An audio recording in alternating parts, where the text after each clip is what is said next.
northeast toward a clump of structures. Those are the black dots you're seeing on the screen. Montana McLaughlin is there and files this report. Good evening. The Sunrise Fire is now burning just about a mile over the ridge behind me.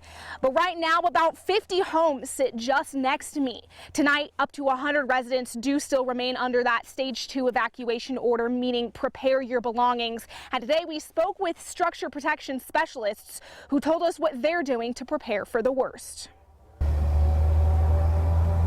Not if, but when.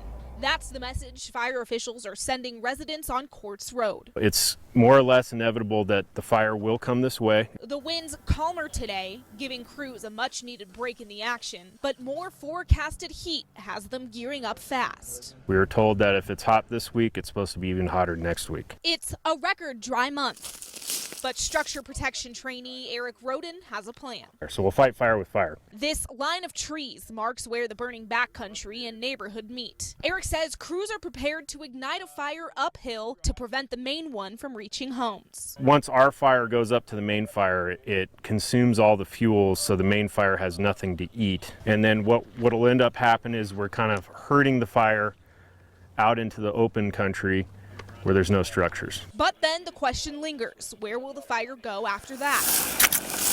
Enter more crews. They spent the day clearing brush and debris back on the main road in case the fire moves that way. What we call those are ladder fuels when the branches go all the way to the ground. So when fire's on the ground, it will ignite those branches and carry up the trees. And then once the fire's in the trees, it's very difficult for us to control as it's in an aerial component at that point. In addition, dozens of vats called pumpkins sit at nearly every property. They can hold up to 6,000 gallons of water and hook up to resident sprinklers. It's all crews can do down here when they know the worst lingers just a few miles away. An informational meeting for the public will start in just about 1 hour where you can learn more about all the activity of this fire going on right now. That starts at 7 at Lozo Lodge, just off of exit 55. You can also call the phone number on your screen for more information on the Sunrise Fire. Reporting just outside of Superior, Montana McLaughlin, NBC Montana.